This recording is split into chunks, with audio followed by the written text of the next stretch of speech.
I was on an airplane flight with my manager, Merrick, the guy who runs the Iron Channel, and we were both comparing our maps, since we both make maps in our free time. An interesting thing is that we both marked the Iron Curtain, or the Soviet bloc, as a completely different color from all the societies that went before it. The point that we both came to independently was, although, say, the Soviets or Maoists had a lot in common with the Tsars or the Mandarins who came before, communism posited a vastly different social model, and is in fact the largest attempt at complete social change that we have ever seen in human history. Communism is the largest experiment ever in human history, an attempt to build an entirely new civilization upon different philosophic, economic, or social principles. I make videos about civilizations, such as Western, Indian, Chinese, or the ancient Greco-Roman, and through that I try to figure out what makes them special, what their strengths and weaknesses are, and how they came into being.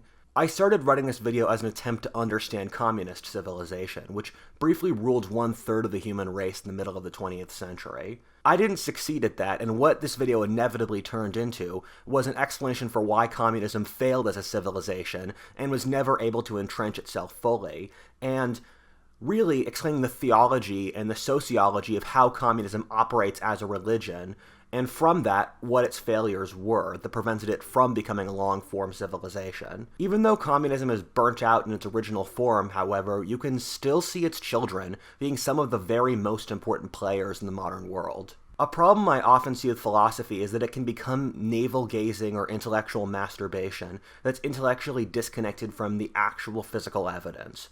This is a video to try to explain how communist societies have operated over history, and how their philosophy influences what their actual impact upon the world is. Although I'm picking a topic I'm sure many of you already know a tremendous amount about, I can promise that this will not go into the direction you expect. My comrade, let's make the revolution.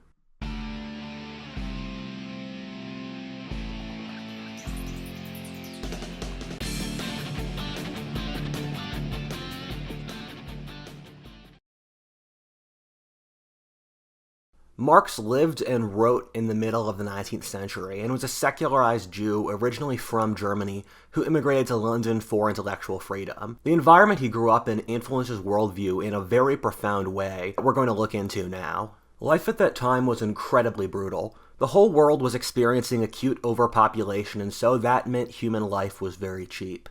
Working 12-hour days, 6 days a week, was often the norm. There are stories of wealthy social reformers trying to push for an 8-hour workday in this time period, followed by riots by the workers, since they would starve if they worked those 4 less hours. Victor Hugo's Les Miserables is my favorite book ever, excepting maybe Lord of the Rings, and it's able to show the horrifying and degrading poverty of that time in an incredibly compelling and human way. At the same time, Western Europe was experiencing the early steps of the Industrial Revolution. This meant that peasants who had lived in intact village communities for thousands upon thousands of years were packed into cities, many of whom had multiple families in the same shitty room. The breakdown of the traditional social structures caused a massive mental health crisis and large social chaos and stress. The traditional social structure in which almost everyone was an independent renting farmer was replaced by employer-employee relationships, which, due to inexperience and overpopulation, were often incredibly exploitive and cruel. In some ways, it's useful to view it as similar to the current political polarization, collapse in dating and loneliness that has come with the internet, which we are struggling with today as a society. All this degree of complexity and change meant normal people harkened back and really wanted a more simple, easy social structure. Atheism and agnosticism, which was common among the elite in the 18th century, was normalized for the common people with the French Revolution. For someone like Marx from the German Rhineland, the atheist French had ruled the region for around 20 years. This meant that questioning God's existence went from something educated philosophers did to something local cobblers thought about. The average person was still incredibly religious, but prescient thinkers like Nietzsche could see the seeds planted for the agnostic Europe that would eventually come about in the 20th century. At the same time, there was a tremendous amount of social repression in the political and economic system. The French Revolution, followed by the Napoleonic Empire, was brutally crushed, and followed by the creation of incredibly conservative religious states across the European continent. The norm was for extremely regressive and classist stuff, like the poor paying a higher percentage of their income to taxes than the rich, or for it being completely normal to hang a poor man for stealing bread to feed his family. The rich were scared that another French Revolution would happen and tried to crush the poor to prevent them from organizing it again. There was a slew of democratic rebellions in 1848, driven by all the problems mentioned before, but they were also crushed. With everything going on in this time period, Marx makes total sense. Maybe Marx himself wasn't fated to happen, but there had to be someone like him since the world was changing so much so fast. The vision Marx created was one where the rich oppressed the poor in a system that kept the working man down. In summary, this is Marx's entire philosophy. It's ironic Karl Marx blamed capitalism on the poor's oppression, given the exact opposite actually turned out to be true. You could see the exact same problems of poverty and class repression in societies that were not capitalist by his definition, such as China, India, Brazil, or Africa. The mid-19th century was tough everywhere except North America, and around the Third World we saw horrifying wars and rebellions break out across the world as a reaction.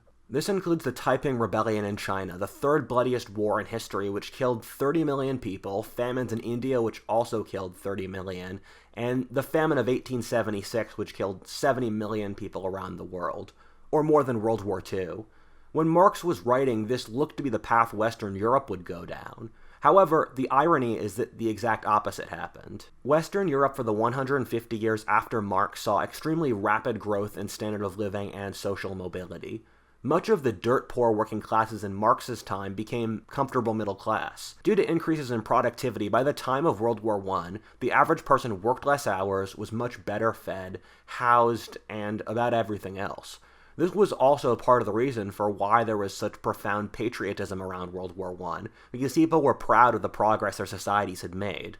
The key problem is that the failings Marx blamed upon capitalism were in fact just aspects of the human existence, as we see by how non-capitalist societies experience them as well.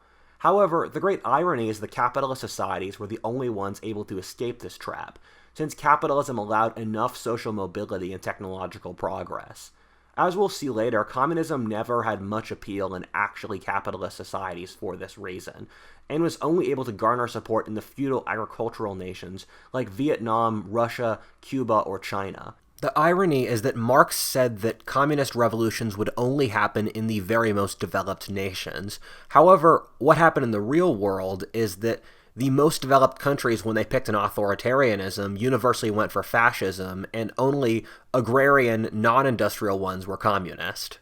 Keep this in mind for the rest of the video, but one of communism's most insidious and telling aspects is its conflation of capitalism with things normal for human existence. The final part of Marx's identity was that he is a secularized Jew. In a lot of ways, being a secularized Jew was a pretty difficult place to be, because all the Gentile Christian societies rejected the views and it oppressed them for thousands of years across Europe. However, the Jews were able to build a very intact social community, and once you left that by denouncing religion, you were stuck between a rock and a hard place between the outside society that did not view you as part of them, but also the Jews who also rejected you. If you look at secular Jews across history, they often push an incredibly nihilistic view of the world, in which they don't believe that life has any meaning, they don't believe that the nation or social communities have any positive good attached to them, and you see several philosophic trajectories that are shared among secular Jews due to this feeling of rejection by the broader society. One of the biggest demographics for communism is, again, secular Jews for this very reason. And at the same time, if you look across the Jews who have had many philosophic and religious innovations that have been incredibly positive across history, whether Einstein, Spinoza, Jesus, Moses, and more, and we live in a world in many ways built off Jewish philosophy. However, even though Jewish philosophy has many positives, there are several cognitive bugs that you see across it, and one of it is apocalyptic thinking, where Abrahamic philosophy believes that there will come a time in which the world order totally changes and the laws of Darwinistic competition just stop. Well, at the same time that if we are good and do the right thing, that you can break the laws of the universe. However, this is just not true, where Darwinistic struggle and life being hard is just normal across history no matter what happens, and will never change. However, Marxism is in many ways an apocalyptic philosophy, and that it thinks that there will come a point where the working classes drive out the rich, and then we live in a utopia forever after.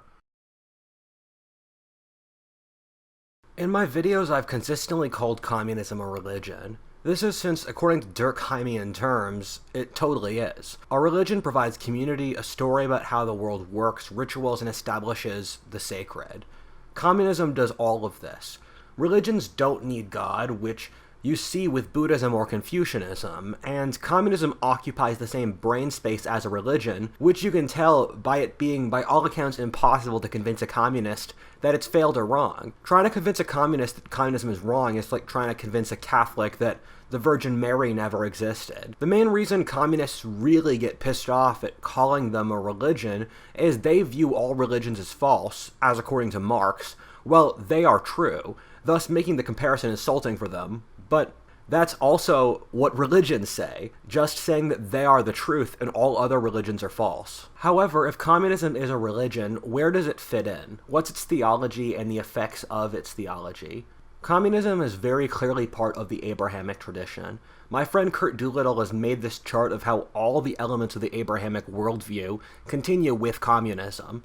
Bertrand Russel has also made this remarkable chart, showing communism as part of the Judeo-Christian philosophy. Examples of this include belief in very clear good and evil, a rapture followed by the saved going into a utopia or heaven, while the damned are, well, damned. The construction of a church to carry out these goals, and also an insistence upon the meek to form around shared documents to fight against evil, being led by a prophet.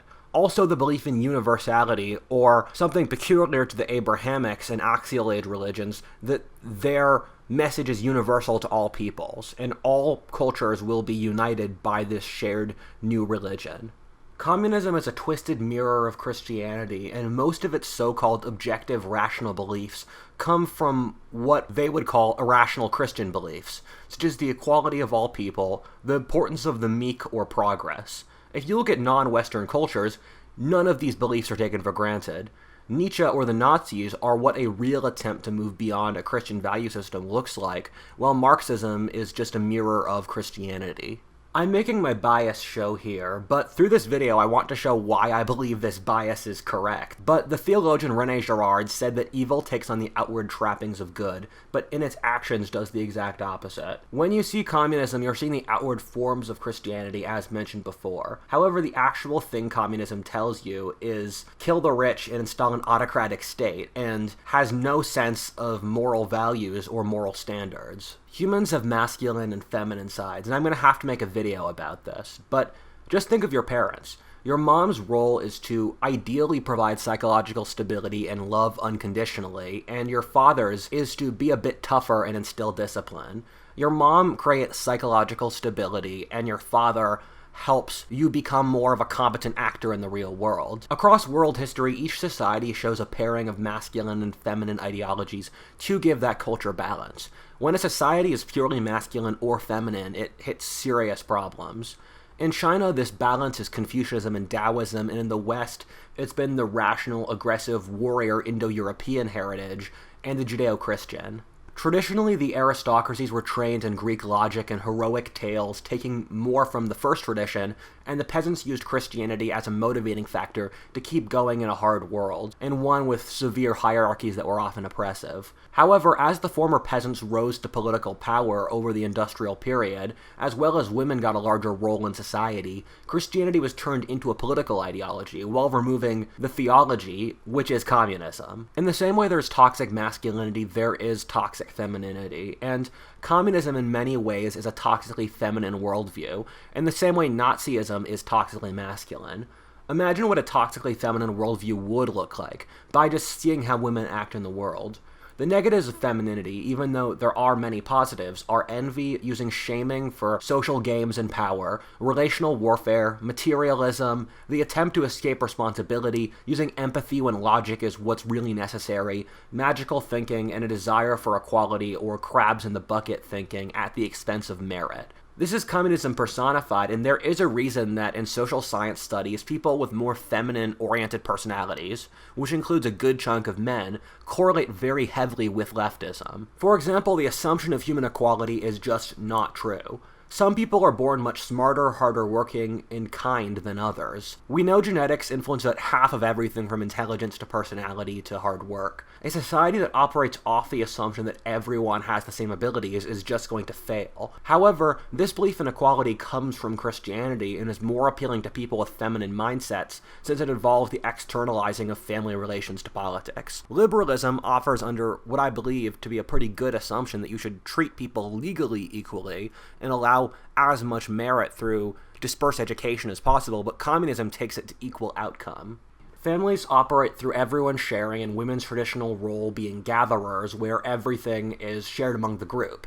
Families act in fundamentally communist ways, where everyone shares everything and everyone tries their hardest, hopefully. People with more agreeable feminine mindsets, which includes a significant portion of men, as said before, view this as intuitively the best way to manage society, since they're oriented towards families, and conflict, which is the bedrock of real politics, scares them. A funny thing is that when the ancient Greek writer Aristophanes during the 4th century BC wrote a comedy about a society run by women, he said it would be communist, and would also use social shaming to control society. As another example, take John Lennon's song Imagine, which posits a world without heaven, hell, nothing to live for or die for, where there is no division or suffering. This is a very feminine ideal for life, since women are not competitive, and when I first heard the song, I didn't know why other people found it attractive. A world where everyone gets the same is one where the stupidest, worst, and laziest person from your high school gets the exact same as you, no matter how hard you work or try to improve yourself. It's one where there are literally no adventures, and a life without meaning or purpose. For men, it's generally a rule that if there's nothing worth dying for, there's also nothing worth living for. That's not life. That's a still painting, where the characters are spiritually already dead.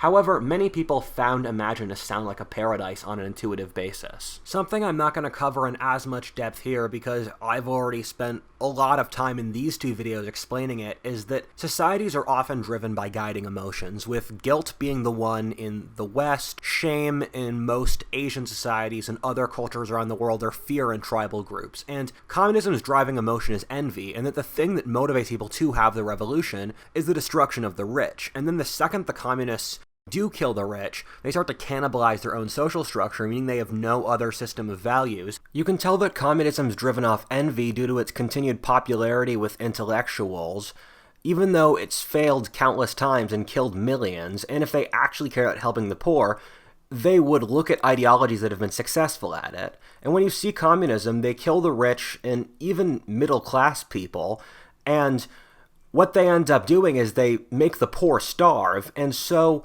they care more about hurting the haves than helping the poor, which is the definition of envy.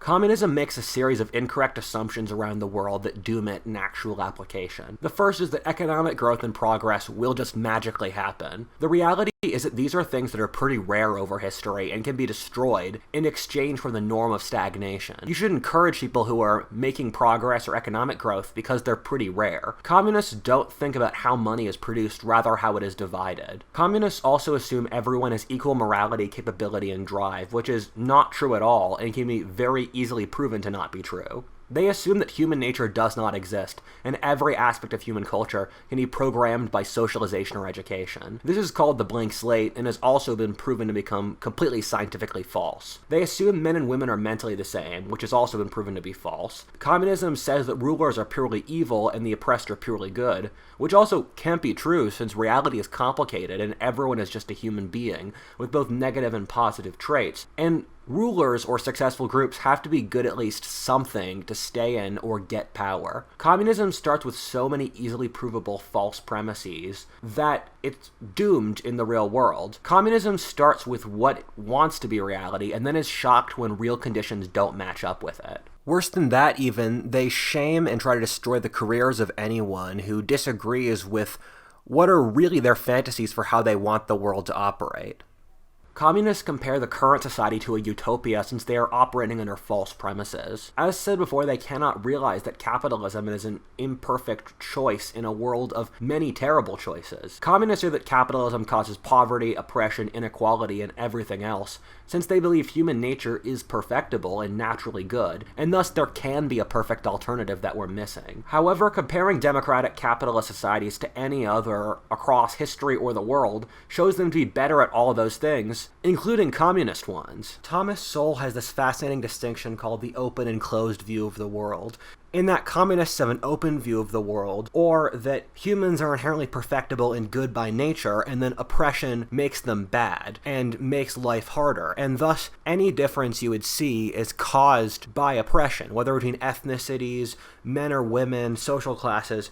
Meanwhile, the constrained vision of the world is one held by most other philosophies over history, especially in the pre-modern world and by capitalism, in that humans are tied down and many factors are driven by things like geography, history, luck, or any of that, and if you see a difference, it might not be driven off oppression, but by some other factor that's outside of humanity's control, and that humans are naturally flawed, and you have to structure society around their own flaws, which is, for example, why the American revolutionaries made all these checks and balances so a single person couldn't seize power. And it's interesting to look at the French Revolution and the American Revolution, both of which are fundamentally liberal revolutions.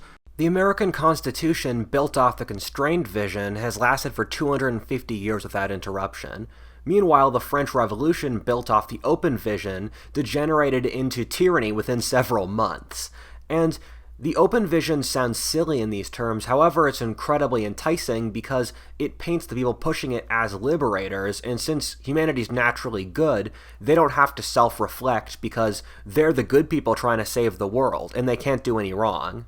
And Thomas Sowell has also said the best way to rebut a communist when they critique society is, are you comparing us to what, at what cost, and what hard evidence do you have? This leads me to two separate, interesting intellectual rabbit holes that I'm going to cover in a separate video. However, you can see a very strong ideological line of descent for communism from Gnosticism, which James Lindsay talks about in very cogent terms.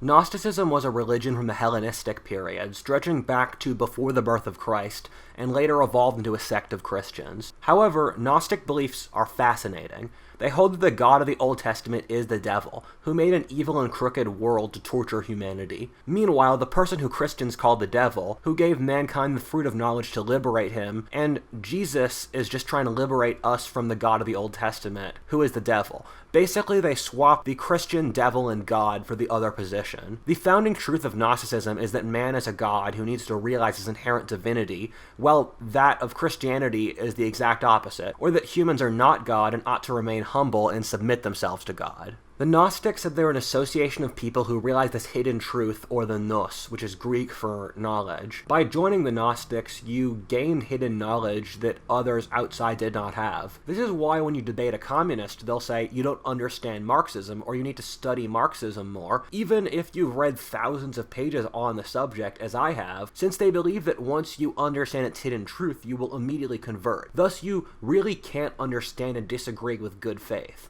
Both communism and Gnosticism say that they have the real knowledge and make definitions of what is correct knowledge in order to exclude outsiders. Since they do not have real knowledge, this doesn't allow any external criticism. This is where communists get the view that the world is inherently oppressive, and they are part of a group of the anointed to destroy its oppression, since that's literally what Gnostics believe. In both Gnosticism and communism, once you tear down the oppression, we will live in a utopia. Well, the reality is they don't have a real plan. The worldview posited by Marxism and Gnosticism literally fits the definition of a conspiracy theory.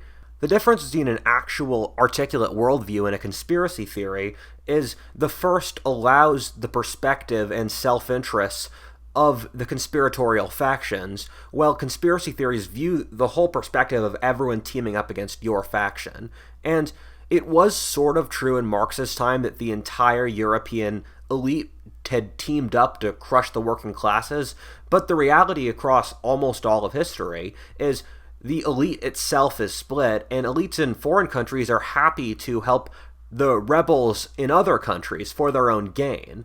As a side tangent, in ancient philosophy, there was magic that was right-hand and left-handed, in that right-hand magic was magic that priests would do, which was magic that came from God, from humility through sublimating yourself beneath God's message. And then there was left-handed magic, which was magic that came from you trying to take divine power by yourself. And right-hand magic came through God's goodwill, or multiple gods in the pre-Christian world, and left-hand magic had to come through causing suffering for other people and taking energy from elsewhere. The funny comparison to throw in here is that between the constrained and unconstrained vision, where left-hand magic does correspond to the unconstrained vision, or leftist politics, that humans are inherently perfectible and can become gods. Well, the constrained vision is like right-hand magic, which says you should find your limitations first, and then through those limitations, you can grow. And the successes and failures of the constrained and unconstrained vision also speak to this. And I understand this is kind of woo-woo, but I just thought it would be fun to throw in here.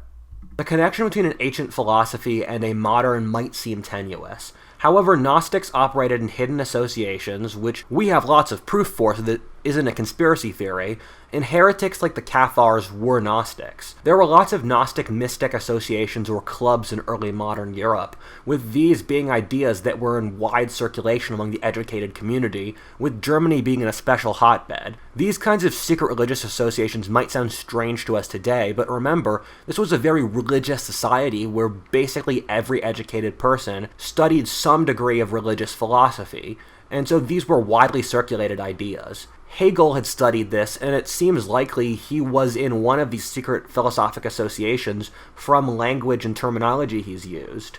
And he uses Gnostic language all over his philosophy. Meanwhile, Hegel was the biggest influence on Marx. To get back to the second point, I just read an absolutely incredible book named The Master and His Emissary that talks about the two hemispheres of the brain, the right and the left. The right hemisphere is capable of understanding individual circumstances, seeing living things, the truth, and context, and when tested, consistently gets the correct answer more than the left. The left looks through systems and aims at control, and we use it for mechanical processes.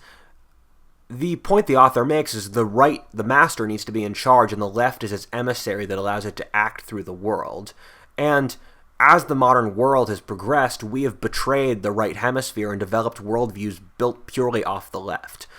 Left hemisphere worldviews operate through an abdication of responsibility, having processes that it refuses to go beyond and is in fact incapable of looking outside of its worldview, and because of that, it gets the wrong answer, but it's incapable of saying if it has the wrong answer. It's also obsessed with the material over the living and the physical, and cannot believe in or understand non-material concepts. I'm going to make a full video about this, but Marxism is the exemplification of a failed left hemisphere worldview, and isn't it kind of ironic that it's left-wing politics, left-hand magic, and left hemisphere?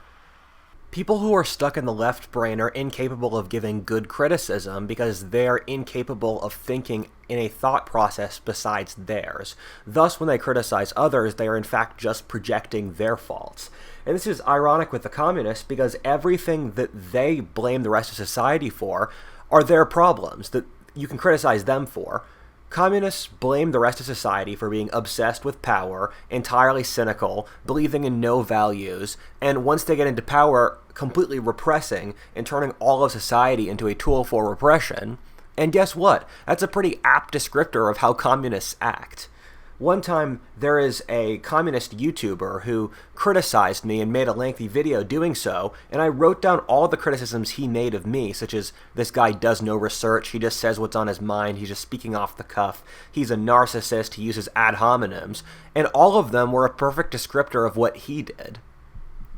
To jump off this point, communists have been the group I've argued with that are by far the least intellectually honest. They often go for criticism of their opponents while refuse any evidence to the contrary for themselves. Postmodernism literally says it's their job to critique every aspect of the other society, and if anyone critiques them back, then they are part of the oppressive, pre-existing society. Thus, criticism is physically impossible. They are by far the least honest people to intellectually deal with I have ever seen. They will go for shaming, ad hominem attacks, and anything else besides actually arguing in a rationally correct way by studying the evidence. For people who claim to be a scientific ideology, they actually use the scientific method to validate their ideas, the least of anyone I have seen. My favorite technique to realize if someone is intellectually honest is I ask, to prove my point, what evidence would you need to see? And then communists ask for something, I supply that evidence for them directly, then they immediately shift their point without touching on that evidence I gave them at all. I was originally going to write this video to go through the many arguments communists use and to show why none of them are in good faith. However, I'm not going to do that because I realized arguing with communists is pointless anyway. They're never going to change their minds. Communists make a big deal about being purely materialist and rational, but that's not true because their concept of being on the right side of history and that progress always has to happen is fundamentally spiritual and doesn't make sense without an appeal to faith. Since material outputs are the only thing that matters, the principles we hold onto or our attitudes do not matter. This means that moral standards or things they could be judged against simply do not exist in a communist worldview. This means that communists have been capable of stunning brutality, given they only believe in attaining their results and do not have any moral standards on how to reach it. The worst thing about communism, the thing that's made it fundamentally so dangerous, is its complete abdication of responsibility. Communism is literally no place for responsibility. They hold a purely materialist vision of the world, or at least they say they do, or only economic factors drive history, which is incredibly easy to disprove. One of the communists' greatest ideological tricks is that they will provide an incredibly simplistic vision of the world, and then argue that it is the most reasonable baseline. However, since only economic factors drive history, it means that your personal actions or morality doesn't matter at all. We often don't see this in the modern world, but responsibility is by far the most important thing if you want to run a large organization. Let's use a school as an example. The principal needs to lead the school. Whatever he passes off to the vice principal is his responsibility. The teachers need to teach and the students need to learn. If each individual doesn't have something they're responsible for, you can't run the school because you can't remove bad people or hold people accountable for their actions. But that's not how communists view the world. They think, oh, we'll just figure it out as we go along, but that doesn't work. We judge communists based off what they say their intentions are, rather than the actual structure of their worldview. And we can't say communists are just good-thinking people who are misguided, when their entire worldview has turned irresponsibility and delusion into positives. And all of the failures that have come from communism and their ability to think realistically have been clearly shown to be a feature, not a bug. Communists seduce societies and get them into power and get people to think that they are inherently moral and virtuous through using pretty-sounding language.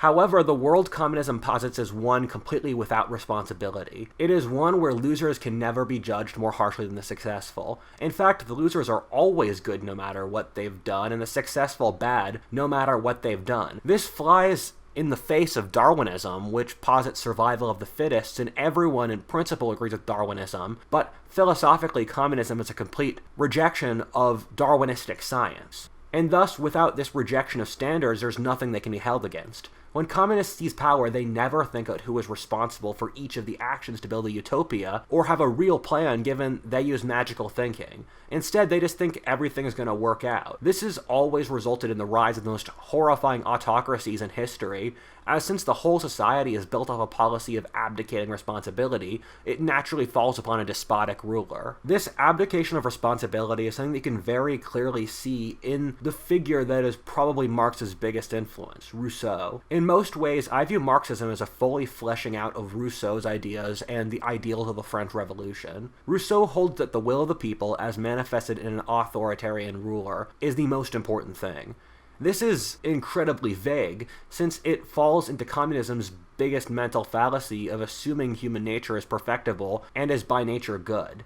A very, very important point to make is both communism and Rousseau hold that humans are naturally good and oppressive institutions make them bad. Thus, what ends up happening is the authoritarian ruler claims rule from the people, and since the philosophy designs no mechanism, like a democracy that could actually determine it, it becomes a horrifying autocracy in which everything the ruler does is justified because it's somehow the will of the people, but there's no way to actually determine what the will of the people is except for what the autocrat says. I do honestly think a philosophy is inseparable from the philosopher who made it. You can look at men like Socrates, Jesus, Buddha, or Marcus Aurelius, who are widely considered to be saints in their day, and their worldviews have been successful and respected ever since. Meanwhile, you get Nietzsche, who argued for masculinity and violence and was a cripple for most of his life. You have to ask if a philosophy is an unhealthy manifestation of a trait that the person themselves are apologizing for and something they haven't actually mastered, and through their inability to master the philosophy, they're incapable of articulating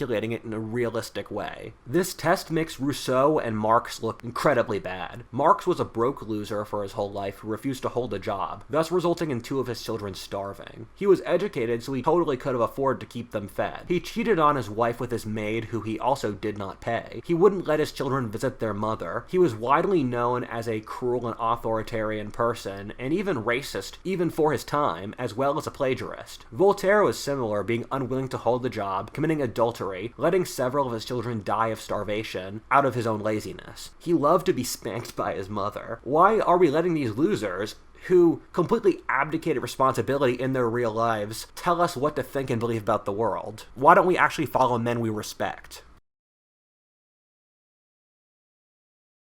It's pretty remarkable to see how communism went from being the writings of some broke nerd to being a mass religion that ruled 1/3 of the human race in less than a century. What were the groups that were most interested in Marx's message and were capable of spreading it around the world? Some of the choices were pretty obvious, one being the working classes. However, this was not universal. Marxism was popular among the non-property stakeholding working classes. However, in most wealthy industrial countries, the working classes themselves became property holders and pretty well off. However, unions remained pretty communist on average around the world, since it's inside their self-interest. Hayek, writing in the 30s, talked at the elite of the proletariat, or the often wealthy and powerful union leaders and tradesmen who would often run cities, were quite well off, influenced political parties, but were still technically working class. This was often a bulwark of Marxist leadership on the European continent. However, we've largely seen, especially over the last couple decades, that this was not even the strongest group in the Marxist camp, that being intellectuals, professors, or teachers. This group is often quite smart but lacks courage, discipline, or other things, and is thus envious of the businessmen and politicians who do have money and power. The truth is that really the only way to get into power as an academic is through a Marxist autocratic state. Marxist revolutions are always spearheaded by academics, often in countries where the working classes are tiny like China or Russia. On top of this, for reasons mentioned before, women and the feminine-minded men are also very attracted to communism. As I said before as well, Jewish people have been extremely disproportionate in communist movements over history. Ted Kaczynski, or the Unabomber, has said one of the most prescient things I've ever seen about the left.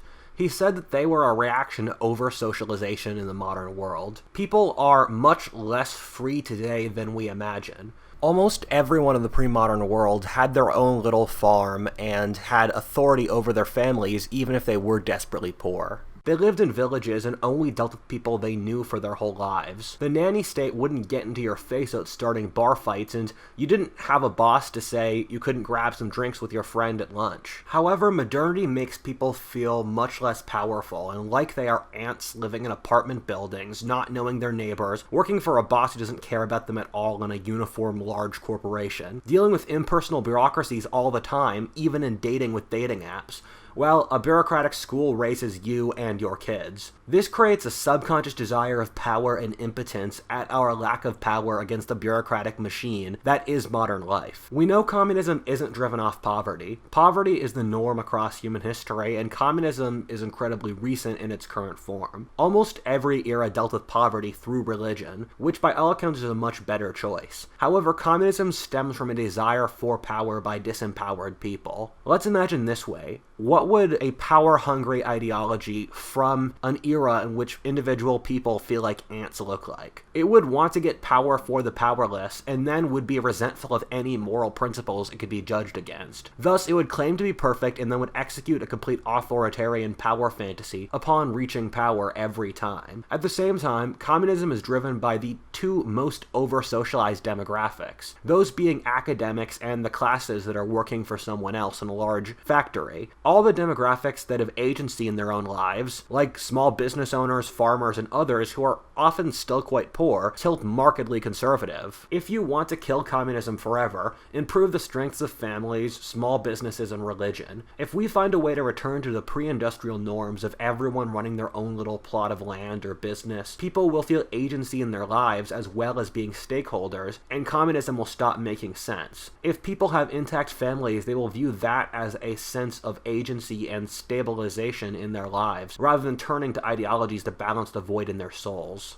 My favorite history writer, Amaury de Riencourt, said communism is revenge by Mother Nature against the modern world killing religion and respect for the natural order. Humans by all accounts need religion, and communism's immediate arrival after religion grew weaker shows this to be true. One of religion's most important roles is to create moral principles for difficult things like how to live life, how to deal with power, or treat your fellow man. In all of that which can't be scientifically proven, it needs to be dealt with through irrational principles. By religion weakening so much due to technological progress and many other things, society lost standards that had been developing over thousands of years on how to live life and run societies, and thus lost the ability to hold communists against said standards, or a sense of how to help people deal with the pain and trauma that life naturally has. Thus, by abandoning religion, our societies doom themselves to a cancerous religion, or the worst possible religious alternative. The way to kill communism is to make a religion that's compelling for modern industrial people. Christianity, just as a counterexample, although most post-axial age religions have similarities, has done much more to help the poor than communism. Communism has actively driven millions to starvation and poverty. Christianity abolished slavery, developed the principle of bankruptcy, liberated women, and the leaders of the abolitionist, labor, and suffragette movements were all evangelical Christians, not communists. You struggle to find a single place where the communists have actually ever helped the poor. At the same time, telling the poor to be kind to each other and fill themselves with love is a much better thing to say, since it teaches them responsibility, mindfulness, and kindfulness. It creates healthy, cooperative, and trusting communities among the poor, and also makes the rich trust the poor more, thus creating more of a chance of social cooperation between the classes, and thus promotion out of the lower classes. Healthy religions promote mindfulness, or the idea that everything will be alright and you should stay centered and calm. Mindfulness is always good. Even in the worst situations, the ability to stay calm and self-assured is the most important thing. However, communism pushes the exact opposite of mindfulness, saying hatred, emotionality, and hysteria are good, since they push revolutionary fervor. In studies, leftists have the worst mental health of any group, and the religious the best.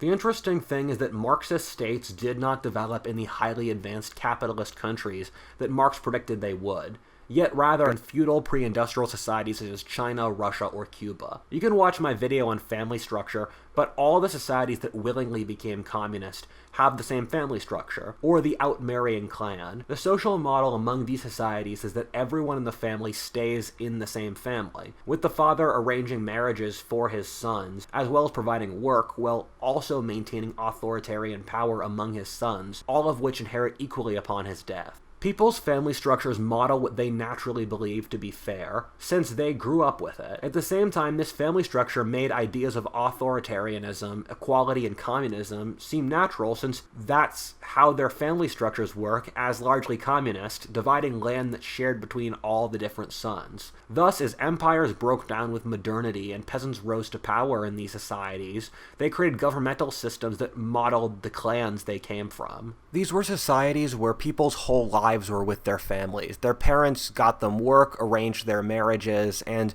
once the sons got married, they all lived under the same roof as their father. And thus, as modernity kicked in and the old family structures broke down, people felt atomized, which was the first time that had ever occurred in their societies, and so they turned to the state to fill the void that their families had left.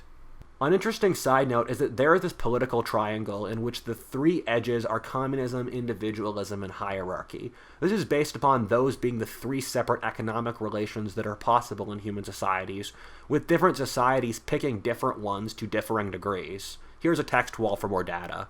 Communists were able to seize power in Russia and China due to massive in-group fanaticism.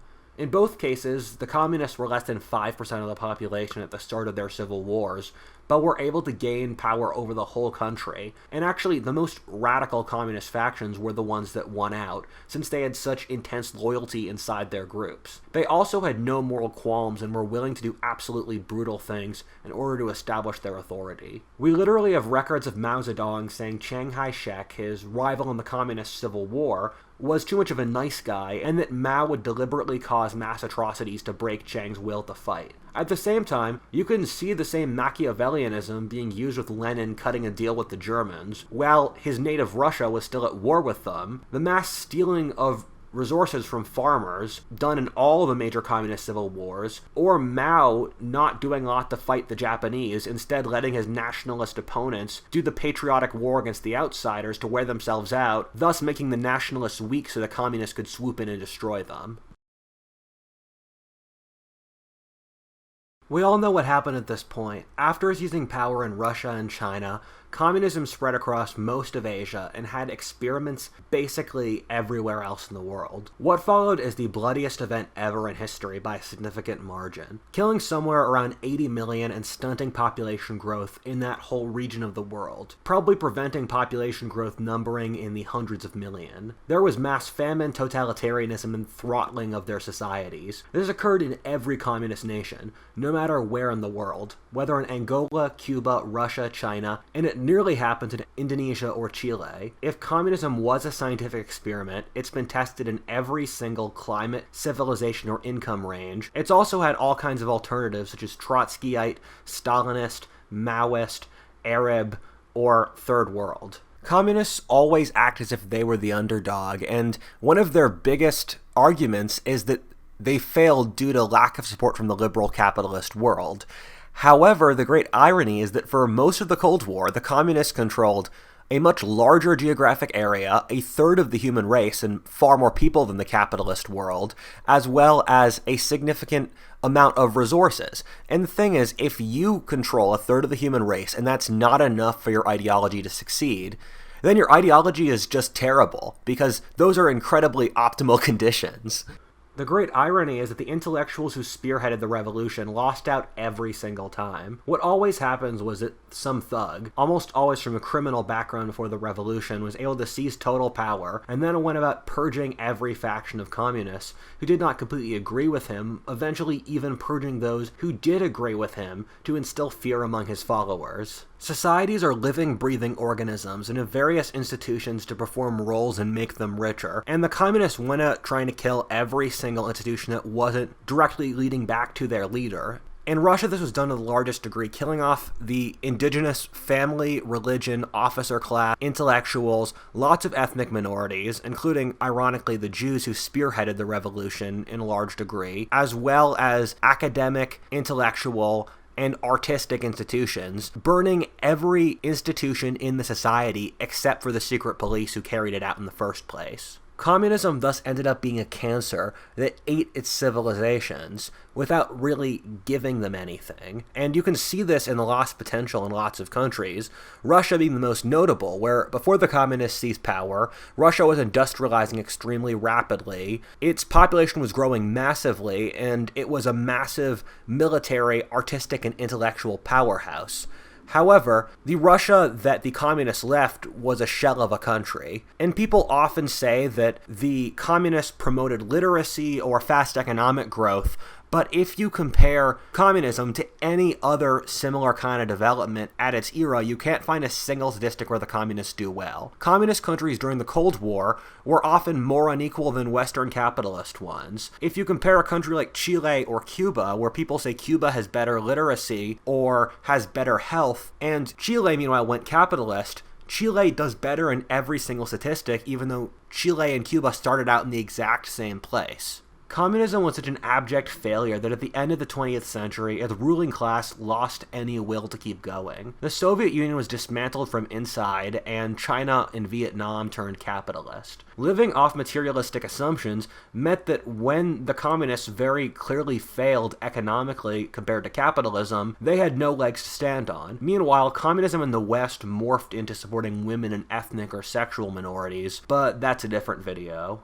I'm going to cover more of the story of communists' actual application in countries in my future video on the humanist wars of religion, since that's not what this video is about. However, communism's complete failure is easy to see from comparison to North or South Korea, East or West Germany, Cuba or Chile, Russia or America, and so many others that were comparable at a certain point. Not that any of this matters to communists, who will keep making the argument that real communism has never been tried, and the experiment's terms didn't come out exactly right.